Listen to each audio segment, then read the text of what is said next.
Hello friends स्वागत करुच्ची आपण मानकु exams YouTube channel को आउ एक नूतन वीडियो रे।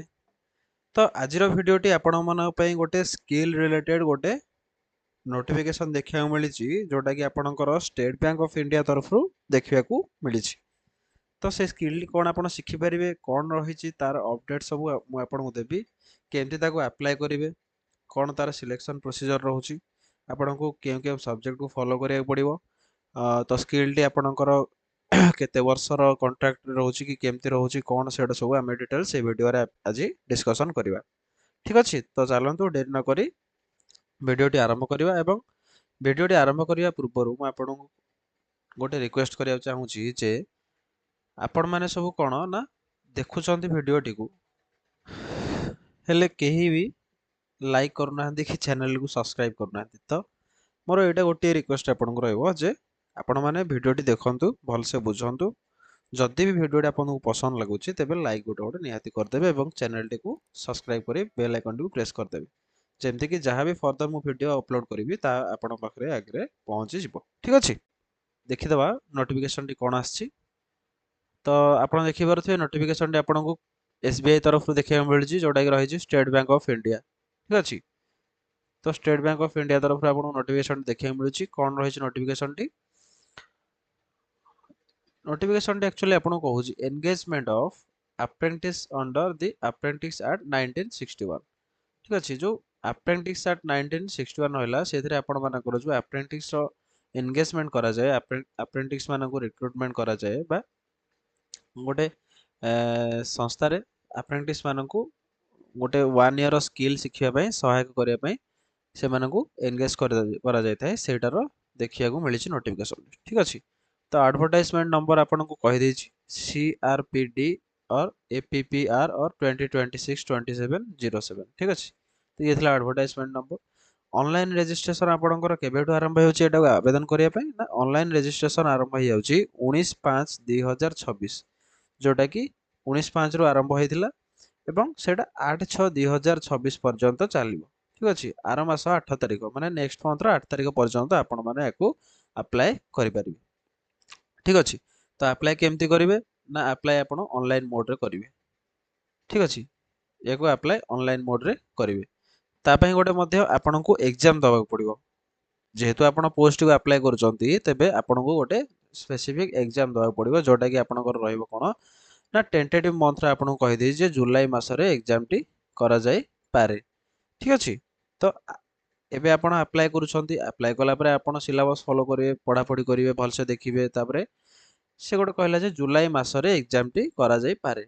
एटा होजे टेंटेटिव माने आगो को घुची भी पारे किबा किछि दिन पूर्वरु बा आगुरु एग्जाम हो जाय पारे किछि दिन आगुरु तो हुएनी किंतु जुलाई मास कहिछि माने से जुलाई किबा अगस्त मास भितर एग्जाम टी आपणकर हे जिवो। ठीक अछि तो आवेदन करिवे माने आपणक पाखरे किछि गोटे क्राइटेरिया मध्ये आपणकर रहबा दरकार।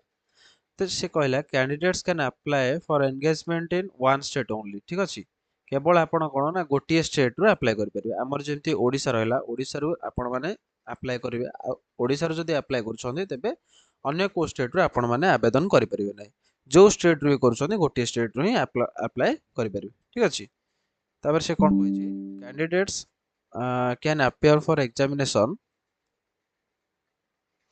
Only once under this engagement project केवल आपन को थरे इथिरे कौन ना एंगेजमेंट करिया को से माने देबे। ठीक अच्छे आपन केवल गोटे थर ही अप्रेंटिस टा करि परिबे बुझि पाले।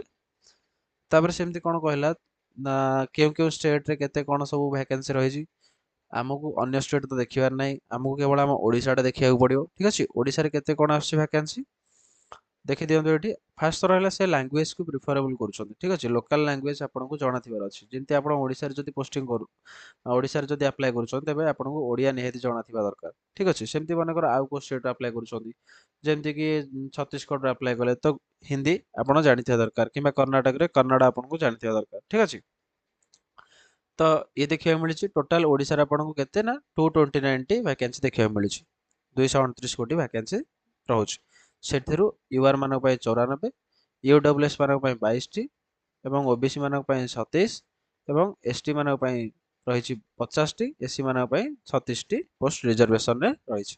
ठीक अछि बाकी सब पीडब्ल्यूडी कैंडिडेट मानक जमी रहा 3टा 2टा 3टा 2टा एमती सब रोचे ठीक अच्छे।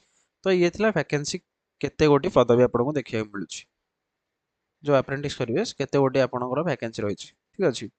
तापर नेक्स्ट आम देखीदबा ईडब्ल्यूएस मानक रिजर्वेशन रोचे जोटा आप देखिपे ठीक अच्छे। तापर गोटे आपणकर रोचे कौन कहले मु गोटे टेलीग्राम चैनल खोली आपणकर ठीक अच्छे। टेलीग्राम चैनल आपण मैंने कौन टेलीग्राम चैनल टी रोचे ना हूँ एग्जाम्स लर्निंग यहाँ आप सर्च करदे कि डिस्क्रिप्शन में लिंक टा प्रोवाइड करदेवी से लिंक रू आपण मैंने टेलीग्राम चैनल टी जॉइन कले मुझे जहाँ भी वीडियो माध्यम आपको पीडीएफ रे बुझाऊँगी से गुड़ाक सब आपण मैंने टेलीग्राम रू पीडीएफ टी को डाउनलोड करेंगे टेलीग्राम चैनल में भल भल अपडेट जॉब अपडेट अपलोड करी। तो टेलीग्राम चैनल टी को जॉइन कर जातु जहाँ भी मुझे अपडेट दूसरी से गुड़ा आपण मैंने से जानीपारे ठीक अच्छे।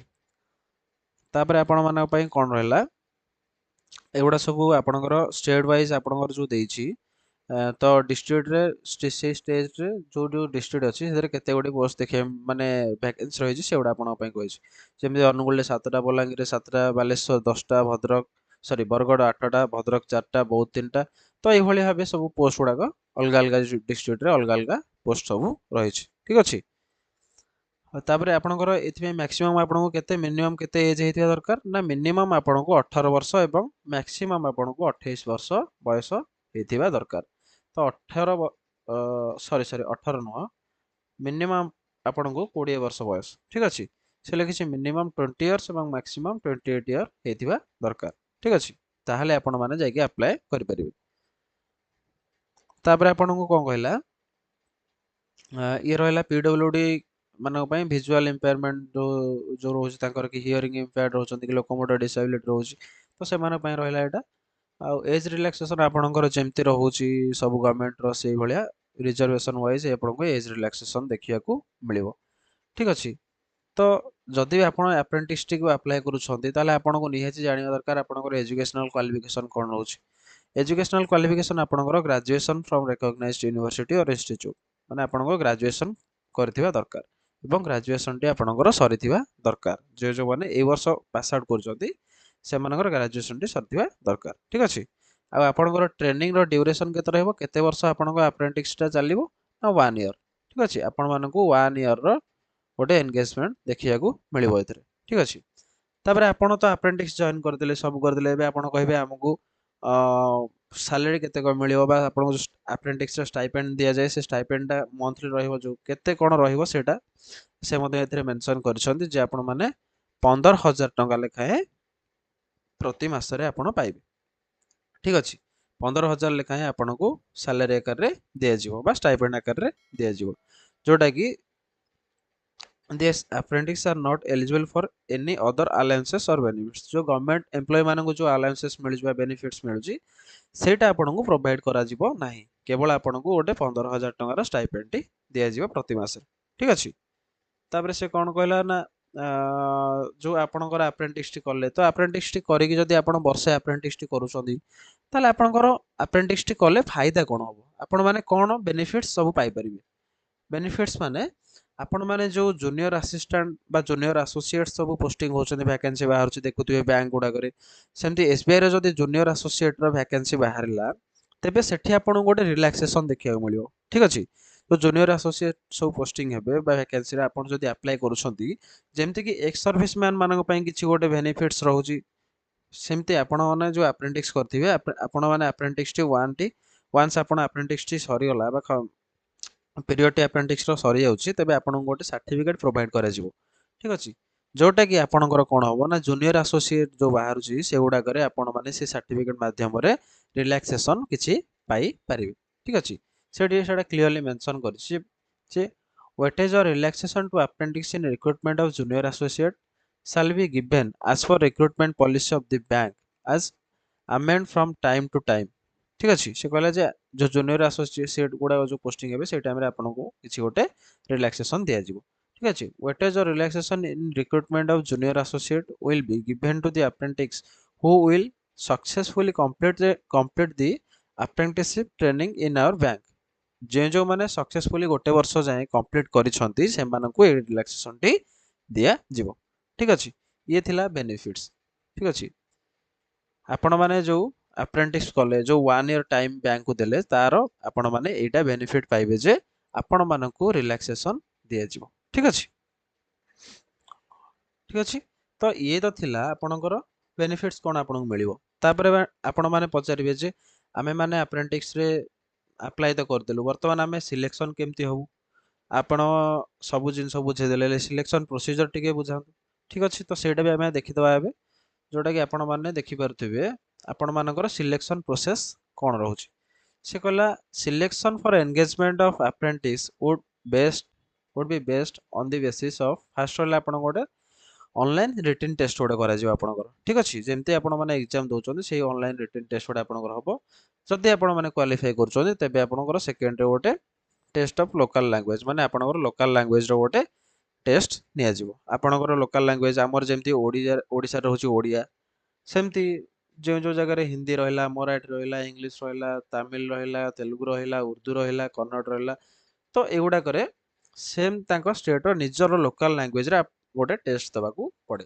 ठीक अछि सेटा आपण माने देबे तो फास्ट ऑनलाइन रिटन टेस्ट जो हबो से ऑनलाइन रिटन टेस्ट रो आपण माने कोन सिलेबस कोन रहिची केम केम सब्जेक्ट क्वेश्चन आसीबो फास्ट आपनको जनरल और फाइनेंशियल अवेयरनेस देखिबा को मिलिबो ठीक अछि जे जो जनरल अवेयरनेस जेमति रहउची करंट अफेयर्स रहिगला सेथरे आसीगला बैंकिंग रो रिलेटेड क्वेश्चन सब फाइनेंशियल रिलेटेड क्वेश्चन सब आसिला बैंकिंग अवेयरनेस फाइनेंशियल अवेयरनेस तो बैंकिंग जो माने करूछन जो पिला माने से माने एगुडा को भलसे जानिथिबे बा भलसे कवर करथिबे ठीक अछि आउ सेटा आपनको 25 टी क्वेश्चन देखिया मिलुची जोटा कि 25 मार्क्स रो रहउची आउ सेति पय आपनकर एटा सेक्शनल टाइमिंग देखिया मिलुची ठीक अछि सेक्शनल टाइमिंग कोन ना बैंकिंग अवेयरनेस पय आपण मानकु 15 मिनिट्स रो ड्यूरेशन दिया जिवो से जेमती बैंकिंग अवेयरनेस सरला 15 मिनिट्स कवर होगला तो नेक्स्ट आपण माने जंप कर जिवे ऑटोमेटिकली इंग्लिश को जोटा कि 25 रो क्वेश्चन रहउची 25 मार्क्स रो से मध्य 15 मिनिट्स टाइम रहउची तापर आपनको क्वांटिटेटिव एप्टीट्यूड देखिया मिलुची जोटा कि 25 क्वेश्चन रहउची 25 मार्क्स रो ये मध्य 15 मिनिट्स रो टाइम देखिया मिलुची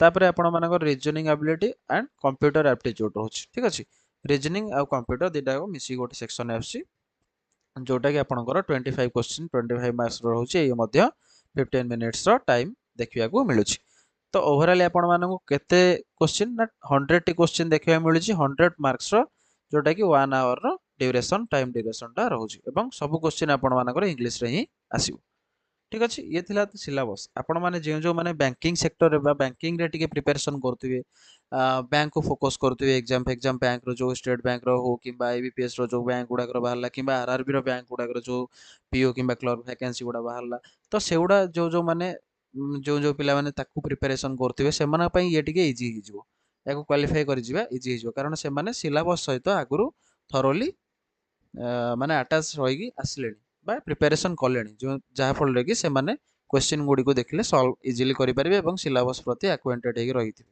ठीक अछि तो किछि कथा नै जो जो माने कॉम्पिटिटिव पे प्रिपरेशन करछन से माने तो किछि असुविधा हबोनी केवल बैंकिंग फाइनेंशियल अवेयरनेस टा आपन देखिया मिलिबो देखिया पड़िबो टिके एवं बाकी जो इंग्लिश रहिला क्वांट रहिला रीजनिंग रहिला कंप्यूटर रहिला ये तो डेली बेसिस रे आपन माने प्रिपरेशन करूथिबे ठीक अछि तो भलसे प्रिपरेशन कले ये मध्ये आपनकू किछि असुविधा हेबो नाही तो ये थिला कोन ना ऑनलाइन रिटन टेस्ट तापर आपण मानन गोटे लैंग्वेज टेस्ट जो लोकल लैंग्वेज टेस्ट गोटे दबाक पड़ुची तो ता ऊपर कोन रहिछि ना जो स्टेट रे आपण बिलोंग करछोंती से स्टेट रे हमर ओडिसा रे जेमती ओडिया रो रहुची लोकल लैंग्वेज तो ओडिया रे आपण मानन गोटे टेस्ट दबाक पड़िबो ठीक अछि सेटा कोन रहइबो ना candidates who produce 10th or 12th standard mark sheet or certificate evidencing having studied the specified opted local language will not be required to undergo the language test एठी गोटे जिंस रहिला कोन ना कैंडिडेट जो माने 10th किबा 12th पास आउट करिसंती तांगा पाखरे marksheet किबा certificate अछि evidence आकार रे जे आमे लोकल लैंग्वेज रे हमरो 10th किबा 12th पास आउट करिछु सेमानंकु ए जो लोकल लैंग्वेज टेस्ट टा दबाकू पड़िबो नाही ठीक अछि काहे ना से माने आगुरु लोकल लैंग्वेज रे एक्वेंटेड हेकी अछंती 10th आउ 12th स्टैंडर्ड रे ठीक अछि तो सेमानंकु दबाकू पड़िबो नाही मन कर आम ओडिसा रे गोटे स्टेट रो पिला जाई ଛତିଶଗଡ଼ରେ ଆପ୍ଲାଏ କରିଛନ୍ତି ଯାଇକି। ତ ଛତିଶଗଡ଼ରେ ସେମାନଙ୍କର ହିନ୍ଦୀ ରହୁଛି ଲୋକାଲ୍ ଲାଙ୍ଗୁଏଜ୍। ତ ସେଠି ଆପଣଙ୍କୁ ଲାଙ୍ଗୁଏଜ୍ ଟେଷ୍ଟ ଦେବାକୁ ପଡ଼ିବ। ଲୋକାଲ୍ ଲାଙ୍ଗୁଏଜ୍ ଟେଷ୍ଟ ସେଇ ଛତିଶଗଡ଼ରେ ଯଦି ଆପ୍ଲାଏ କରୁଛନ୍ତି, ଅନ୍ୟ ଷ୍ଟେଟ୍ରେ ଆପ୍ଲାଏ କରୁଛନ୍ତି, ତ ଆପଣଙ୍କୁ ସେଇ ଲୋକାଲ୍ ଲାଙ୍ଗୁଏଜ୍ରେ ଟେଷ୍ଟ ଦେବାକୁ ପଡ଼ିବ। କିନ୍ତୁ ଯଦି ଆପଣ ନିଜ ଡିଷ୍ଟ୍ରିକ୍ଟରେ ନିଜ ଷ୍ଟେଟ୍ରେ ଆପଣ ଆପ୍ଲାଏ କରୁଛନ୍ତି, ତେବେ ଆପଣମାନଙ୍କର 10th ଆଉ 12th ସାର୍ଟିଫିକେଟ୍ ଯୋଉଟାକି ଲୋକାଲ୍ ଲାଙ୍ଗୁଏଜ୍ରେ ଯଦି ଆପଣମାନେ ଦେଇଥିବେ, ଓଡ଼ିଆରେ ଦେଇଥିବେ, ତାହେଲେ ଆପଣମାନଙ୍କୁ ସେ ଟେଷ୍ଟଟି ଦେବାକୁ ପଡ଼ିବ ନାହିଁ। ଆପଣ ରିଟେନ୍ କ୍ୱାଲିଫାଏ କଲେ, ତାପରେ ମେଡ଼ିକାଲ ଏକ୍ଜାମିନେସନ୍ ଟେଷ୍ଟ ଯେଉଁ ରହିଲା ସେଇଟା ଆପଣଙ୍କର ହେଇଗଲା, ତାପରେ ଆପଣ ଏଲିଜିବୁଲ୍ ହେଇଯିବେ ଆପ୍ରେଣ୍ଟିସ୍ ପାଇଁ। ଠିକ୍ ଅଛି, ଏଲିଜିବୁଲ୍ ହେଇଯିବେ। ଠିକ୍ ଅଛି, ତ ଆପଣମାନେ ଆପ୍ଲାଏ କରିଦେଲେ, ଟେଷ୍ଟ ଦେଇଦେଲେ, ତାପରେ ଆପଣମାନେ କେମିତି ସିଲେକ୍ସନ୍ ରହିବ ନା ଆପଣମାନଙ୍କୁ ଗୋଟେ ୱେଟ୍ ଲିଷ୍ଟ ଗୋଟେ ବାହାରିବ ଆପଣଙ୍କର, ଯୋଉଟାକି ଡେଟ୍ ଗୋଟେ ରେଜଲ୍ଟର ଡେଟ୍ ଗୋଟେ ଦେବେ ସେମାନେ। ସେଇ ଯେଉଁ ଡେଟ୍ ସେଇ ଯେଉଁ ବାହାରିବ ଆପଣଙ୍କର ୱେଟ୍ ଲିଷ୍ଟ, ସେଇଟା ଆପଣଙ୍କର ଷ୍ଟେଟ୍ ବ୍ୟାଙ୍କର ଅଫିସିଆଲ ୱେବସାଇଟ୍ରେ ଆପଣମାନଙ୍କୁ ଦେଖିବାକୁ ମିଳିଯିବ। ଠିକ୍ ଅଛି, ତାପରେ ଆପଣଙ୍କର ଜବ୍ ପ୍ରୋଫାଇଲ୍ କ'ଣ ରହୁଛି ନା ଜବ୍ ପ୍ରୋଫାଇଲ୍ ରହିବ ଯୋଉଟାକି ଆପଣମାନଙ୍କୁ ଗୋଟେ କଣ୍ଟ୍ରାକ୍ଚୁଆଲ୍ ଏମ୍ପ୍ଲୟି ଯେଉଁ ରହୁଛନ୍ତି ସେଇଭଳିଆ ବି ଆପଣଙ୍କୁ କୁହାଯିବନି କି ଗଭର୍ଣ୍ଣମେଣ୍ଟ ଏମ୍ପ୍ଲୟି ଆପଣଙ୍କୁ ଡାଇରେକ୍ଟ ଗଭର୍ଣ୍ଣମେଣ୍ଟର କିମ୍ବା ଡାଇରେକ୍ଟ ଷ୍ଟେଟ୍ ବ୍ୟାଙ୍କର ଆପଣଙ୍କୁ ଏମ୍ପ୍ଲୟି ବୋଲି କୁହାଯିବନି। ଆପଣଙ୍କୁ ଏଠି ଗୋଟେ ଆପ୍ରେଣ୍ଟିକ୍ସ ହିସାବରେ ଗୋଟେ ସ୍କିଲ୍ ଶିଖାଇବା ହିସାବରେ ଆପଣଙ୍କୁ ନିଆଯାଇଛି। ସେଥିପାଇଁ ଆପଣମାନେ କୌଣସି ବି ସେ ଗଭର୍ଣ୍ଣମେଣ୍ଟର ବେନିଫିଟ୍ସ ଯାହା ରହିଲା ବା ବ୍ୟାଙ୍କର ବେନିଫିଟ୍ସ ଯାହା ରହିଲା ସେଇଟା ଆପଣମାନେ ପାଇପାରିବେ ନାହିଁ। ଆପଣଙ୍କୁ ଏଇଟା ଗୋଟେ ଏନଗେଜମେଣ୍ଟ 1 ଇୟର ପିରିୟଡ଼ ବେସିସ୍ରେ ଗୋଟେ ଆପ୍ରେଣ୍ଟିକ୍ସରେ କରାଯାଉଛି। ଠିକ୍ ଅଛି, ଆପଣମାନେ ଆବେଦନ କରିବେ ଯେଉଁ ସେଠି ଆପଣମାନଙ୍କୁ ଜେନେରାଲ OBC ଆଉ EWS ମାନଙ୍କ ପାଇଁ ଗୋଟେ 300 ଟଙ୍କାର ଫି ଦେଖିବାକୁ ମିଳୁଛି। 300 ଟଙ୍କା ଦେଇକି ଆପଣମାନେ ଆବେଦନ କରିବେ। ଆଉ ବାକି ଯେଉଁମାନେ SC ରହିଲେ, SC ରହିଲେ, ST ରହିଲେ, PWD ରହିଲେ, ସେମାନଙ୍କ ପାଇଁ କିଛି ଫି ଦେଖିବାକୁ ବା ଫି ଦେବାକୁ ପଡ଼ୁନାହିଁ। ଠିକ୍ ଅଛି, ତ ଜେନେରାଲ ପିଲାଙ୍କ ପାଇଁ 300 ଟଙ୍କା, ଏମାନଙ୍କ ଯେଉଁ SC ST ଆଉ PWD ପାଇଁ କିଛି ଫି ଦେଖିବାକୁ ମିଳୁନି। ଯୋଉଟାକି ଫିଟା ରହିଲା fee charges once paid will not be refunded, ଆପଣଙ୍କୁ ସେଇଟା ରିଫଣ୍ଡ କରାଯିବ ନାହିଁ। ଠିକ୍ ଅଛି, ତ ଆପଣମାନେ ଯେଉଁମାନେ ଜେନେରାଲରେ ଆସୁଛନ୍ତି, OBCରେ ଆସୁଛନ୍ତି, EWSରେ ଆସୁଛନ୍ତି, ସେମାନଙ୍କୁ 300 ଟଙ୍କା ଦେବାକୁ ପଡ଼ିବ। ଠିକ୍ ଅଛି, ତ ଇଏ ଥିଲା ଟୋଟାଲ ଆପଣମାନଙ୍କର ପ୍ରୋସିଜର। ଆପଣମାନେ ଆବେଦନ ୟାକୁ କେମିତି କରିବେ ନା ଆପଣମାନଙ୍କୁ ଅନଲାଇନ୍ ମୋଡ଼ରେ ୟାକୁ ଆବେଦନ କରିବାକୁ ପଡ଼ିବ। ଫିଟା ମଧ୍ୟ ଅନଲାଇନ୍ରେ ପେମେଣ୍ଟ କରିବାକୁ ପଡ଼ିବ। ଆପଣମାନେ www.sbibank.in କ୍ୟାରିୟର୍ସକୁ ଯାଇକି ଆପଣମାନେ ଆବେଦନ କରିପାରିବେ। ଠିକ୍ ଅଛି, ଆଉ ଆପଣମାନେ ସେଇଟା ନହେଲେ www.sbi.co.in or careers ଏଥିରେ ଯାଇକି ମଧ୍ୟ ଆପଣମାନେ ଆପ୍ଲାଏ କରିପାରିବେ। ତ ଆବେଦନ କରିଦିଅନ୍ତୁ। 19 ତାରିଖରୁ ଆବେଦନ ପ୍ରୋସେସ୍ ଆରମ୍ଭ ହୋଇସାରିଛି ଏବଂ ଆପଣଙ୍କୁ 8 ତାରିଖ ପର୍ଯ୍ୟନ୍ତ ଆପଣମାନଙ୍କୁ ଟାଇମ୍ ଦିଆଯାଇଛି। ତ ୟା ଭିତରେ ଏଇ ପିରିୟଡ଼ ଭିତରେ ଆପଣ ନିଶ୍ଚୟ ୟାକୁ ଆବେଦନ କରନ୍ତୁ, ଯେଉଁମାନେ ଇଣ୍ଟରେଷ୍ଟେଡ୍ ଅଛନ୍ତି ଯେ ଷ୍ଟେଟ୍ ବ୍ୟାଙ୍କରେ ଆମେ ଆଜ୍ ଏ ଏମ୍ପ୍ଲୟି କେମିତି କ'ଣ ହେଉଛି କାମ ହେଉଛି ସେଗୁଡ଼ା ଜାଣିବାକୁ ଚାହୁଁଛୁ, କିମ୍ବା ନେକ୍ସଟ ଯେଉଁ ଭ୍ୟାକେନ୍ସି ବାହାରୁଛି ଜୁନିୟର ଆସୋସିଏଟ୍ର ସେଥିରେ ଆପଣମାନେ ରିଲାକ୍ସେସନ୍ ଯେଉଁ ପାଇବେ ସେଇଟା ମଧ୍ୟ ବେନିଫିଟ୍ସ ଆପଣଙ୍କୁ ମିଳିଯିବ। ତ ଆପ୍ଲାଏ ନିହାତି କରିଦିଅନ୍ତୁ ଏବଂ ସିଲେକ୍ସନ୍ ପ୍ରୋସିଜର ପାଇଁ ଯାହା ଯାହା ସିଲାବସ୍ ଫଲୋ କରିବାକୁ ପଡ଼ୁଛି ସେଗୁଡ଼ା ଫଲୋ କରିକି ଆପଣମାନେ ପଢ଼ାପଢ଼ି କରି ୟାକୁ ଗୋଟେ 1 ଇୟର ପିରିୟଡ଼ ବେସିସ୍ରେ ଜାଣିବାକୁ ଚେଷ୍ଟା କରନ୍ତୁ ଏ ବ୍ୟାଙ୍କର କାମ କେମିତି କ'ଣ ରହୁଛି। ଠିକ୍ ଅଛି, ତ ଆଜିର ଭିଡ଼ିଓରେ ଆମେମାନେ ଏତିକି ଥିଲା, ଦେଖିଲେ ଏଇ ଅପଡ଼େଟ୍ଟିକୁ। ଦେଖା ହେବା ଆଉ ଏକ ନୂତନ ଭିଡ଼ିଓରେ, ଯାହା ବି ନୂଆ ଅପଡ଼େଟ୍ ଆସିଲା ମୁଁ ଆପଣମାନଙ୍କୁ ପ୍ରୋଭାଇଡ଼ କରିଦେବି। ତ ଯଦି ସେଇ ଭିଡ଼ିଓ ଗୁଡ଼ିକ ଆପଣ ଦେଖିବାକୁ ଚାହୁଁଛନ୍ତି ଆଗକୁ, ତେବେ ଆପଣଙ୍କୁ ଚ୍ୟାନେଲଟିକୁ ସବସ୍କ୍ରାଇବ୍ କରିବାକୁ ପଡ଼ିବ ଏବଂ ବେଲ୍ ଆଇକନ୍ଟିକୁ ପ୍ରେସ୍ କରିବାକୁ ପଡ଼ିବ। ଠିକ୍ ଅଛି, ତ ଚ୍ୟାନେଲଟିକୁ ସବସ୍କ୍ରାଇବ୍ କରନ୍ତୁ, ବେଲ୍ ଆଇକନ୍ଟିକୁ ପ୍ରେସ୍ କରନ୍ତୁ, ଯାହାଫଳରେ ମୁଁ ନୂଆ ଭିଡ଼ିଓ ଯାହା ଆଣିଲେ ଆପଣମାନଙ୍କୁ ସେଇଟା ପ୍ରୋଭାଇଡ଼ କରାଦିଏ, ୟୁଟ୍ୟୁବ୍ ଦ୍ୱାରା ପ୍ରୋଭାଇଡ଼ କରାଯିବ। ଠିକ୍ ଅଛି, ଆଉ ବାକି ଯାହା ରହିଲା ନୂଆ ଅପଡ଼େଟ୍ରେ ମୁଁ ଆପଣଙ୍କୁ ସେଠି ସବୁ ବୁଝେଇବି। ଯଦି ଭିଡ଼ିଓଟି ଭଲ ଲାଗିଥାଏ ତେବେ ଲାଇକ୍ ଗୋଟେ ନିହାତି କରନ୍ତୁ ଏବଂ କମେଣ୍ଟ ସେକ୍ସନରେ ଜଣାନ୍ତୁ ଆପଣମାନେ କେଉଁ ଏକ୍ଜାମ୍ ପାଇଁ ପ୍ରିପାରେସନ୍ କରୁଛନ୍ତି। ଠିକ୍ ଅଛି, ରହିଲି, ଦେଖା ହେବା ଆଉ ଏକ ନୂତନ ଭିଡ଼ିଓରେ।